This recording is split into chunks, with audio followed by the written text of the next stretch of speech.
This woman can't have children, so she combines animal and human genes to produce a half-human, half-animal experiment. Elsa fed her food and dresses her up. It was like raising her as her own child. Elsa is a scientist. She and her husband Carrie work in the same lab. The couple has developed a new species. They're just about to move on to the next stage. That is, combining human and animal genes. They were ordered by their superiors to shut down the experiment, but they didn't want to give up.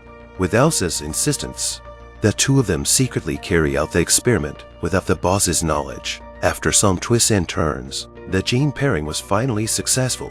The couple took shifts to observe the unformed embryos, but they neglected their lab duties.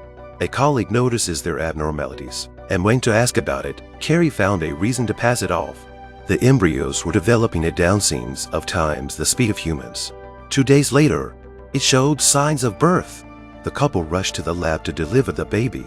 Elsa reached out anxiously to pull it out, but her arm was bitten to death. Fortunately, Carrie was quick to see it, cracked the glass just in time. I don't know what kind of poison the monster carries in its body. Elsa suddenly foamed at the mouth and fell to the ground, convulsing. Even her eyes went straight. After a tube of serum was pushed in, she recovered.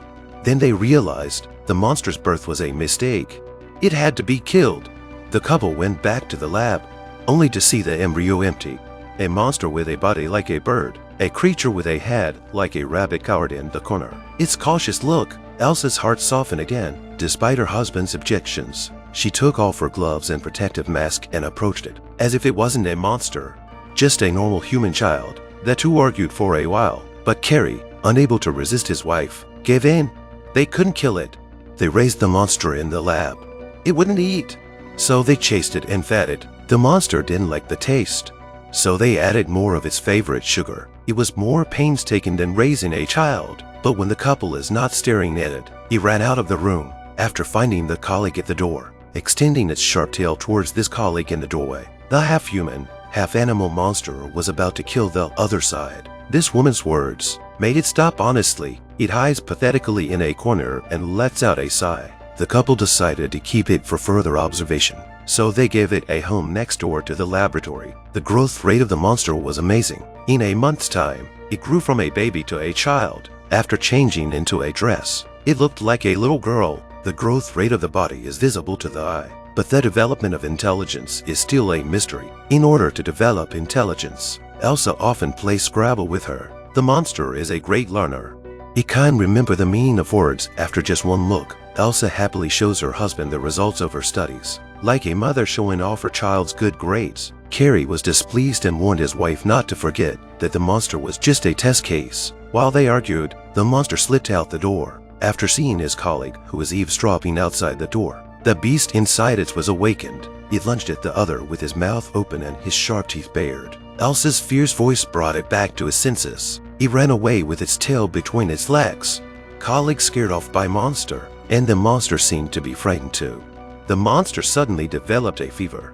In a panic, they remembered the physical cooling method, so they put it into the cold pool. But Carrie saw the monster choking on the water and suffering. Suddenly, he had a thought, almost killed someone at such a young age. What will happen when it grows up? He submerged the monster in the bathtub, trying to drown it, but after a few seconds of painful struggle, it actually adapted to the underwater environment. It also has the ability to evolve on its own. Good times don't last forever. Because of an accident with a former test subject, the lab was forced to shut down. The people who took over came the next day to clean up the building. The couple rushed to move the monster overnight. After a bumpy ride to an unfamiliar environment again, the monster was frightened. It escaped from them and went into the forest. The couple rushed to find it with a flashlight. Finally found, but they saw it with a mouth full of blood. It was eating something with its head down. They were stunned. Elsa's daughter, whom she raised with her own hands, had sex with her husband while she was away. What's even more outrageous is that the daughter is not human. She's a half-human, half-animal monster. Elsa's husband is immoral. The scene of the monster eating the rabbit's flesh is still fresh in my mind. To prevent it from escaping again, Elsa locked the warehouse door. But the monster grew up and became more temperamental, overturned the table and ran away through the skylight. The two of them rushed to the roof. The monster was about to fall down when his feet were empty, but when the hands fluttered, a pair of wings with bone spikes grew on its back. It spread its wings and was about to fly away. Carrie suddenly rushed up to beg it to stay. With a few words, the monster was convinced. Looking at the two of them hugging each other, Elsa felt that something was wrong. Didn't her husband always hate monsters? Then she noticed something else. The monster had drawn many pictures for Carrie, but none of the paintings are about Elsa herself. This preference is also too obvious, and Carrie also realized his feelings for the monster had become complicated. Looking at its face, it overlapped with Elsa's face. Carrie tried to escape, but the monster took the initiative to hug him. The two of them made love on the floor. At that moment, Elsa opened the door of her house. By this perverted behavior between them, scared of this perverted behavior between man and beast, she drove away quickly. Carrie chases Elsa and explains the incident to his wife. The couple agreed that the root of the problem was still the monster. This time, they must kill it, but to their surprise, before they could do it, the monster was already dead, although it had googled it itself. But after all, the monster was raised by their own hands. Elsa hugged the monster's corpse and cried bitterly, but they had underestimated the monster's ability to evolve. The pit where the monster was buried is not yet finished. The monster came back to life. Not only did it change its sex to become a male, it had become stronger and more agile.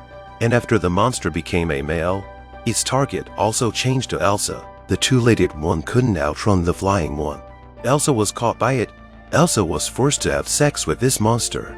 Later rival of Carrie, Andre, he stabbed the monster's body with a wooden spike, but failed to kill it. Instead, Carrie was killed by the monster's tail spike. Eventually, Elsa, who created the monster, killed the beast with my own hands, but there was a new life in her belly.